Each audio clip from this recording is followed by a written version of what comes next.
Das Leibniz-Institut für Pflanzengenetik und Kulturpflanzenforschung in Gattersleben, kurz das IPK, und der Exzellenzcluster für Pflanzenwissenschaften CEPLAS planen eine Kooperation.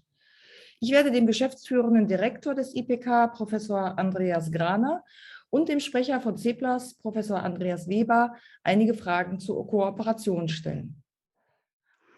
Vielleicht als erstes an Sie, Andreas Graner, die Frage: Wie ist die Idee zu einer Kooperation zwischen CEPLAS und IPK entstanden?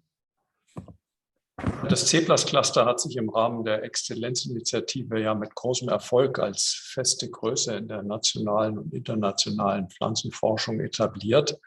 Und nun lag es für uns aus dem IPK auf der Hand, dass sich zwei so große Protagonisten der Pflanzenforschung wie CEPLAS und IPK in einem zweiten Schritt zusammenfinden und Schnittstellen für die zukünftige Zusammenarbeit identifizieren und komplementäre Kompetenzen nutzen zur weiteren Stärkung der Pflanzenforschung in Deutschland und später darüber hinaus. Okay, vielen Dank. Vielleicht dann die nächste Frage an Andreas Weber. Was versprechen Sie sich von der Zusammenarbeit mit dem IPK und wie kann CEPLAS davon profitieren?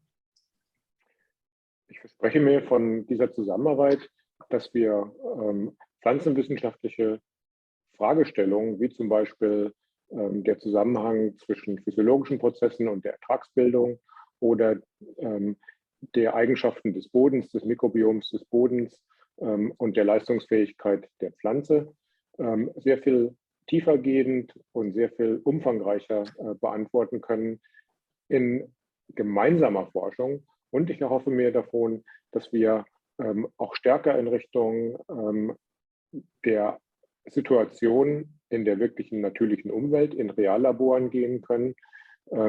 In CEPLAS sind wir bislang noch sehr stark darauf beschränkt, im Labor zu arbeiten, in Gewächshäusern zu arbeiten. Wir können nur schwer überprüfen, ob die Erkenntnisse, die wir im Gewächshaus gewinnen, übertragbar sind auf Reallabore. Und auch dort auf diesem Weg können wir gemeinsam mit dem IPK deutlich weiterkommen.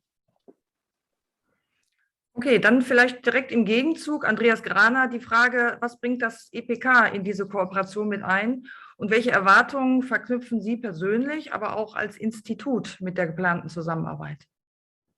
Ja, das IPK bringt zum einen zwei große Forschungsinfrastrukturen mit ein. Das ist die bundeszentrale Exito-Genbank, eine der größten Samen- und Pflanzensammlungen in Europa, und darüber hinaus eine Infrastruktur, eine technische Infrastruktur zur Merkmalserfassung an Pflanzen, die sogenannte Phänotypisierung, bei der wir unter standardisierten Umweltbedingungen Pflanzen in ihrem Wachstum beobachten und ihre Merkmale auswerten können.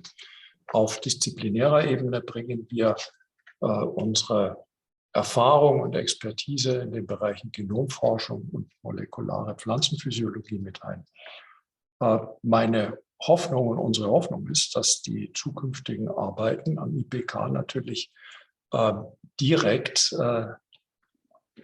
im Hinblick auf die Expertise, die in CEPLAS in den Bereichen Photosyntheseforschung, aber auch Mikrobiomforschung vorliegt, dass wir diese Expertisen zusammenführen können und gleichzeitig natürlich auch bei der Ausbildung junger Wissenschaftlerinnen und junger Wissenschaftler in dem Graduiertenprogramm gemeinsam bestehen und wirken können. Gut, und dann vielleicht noch eine letzte Frage an Andreas Weber. Wie soll die Zusammenarbeit aussehen und was werden die ersten konkreten Schritte sein?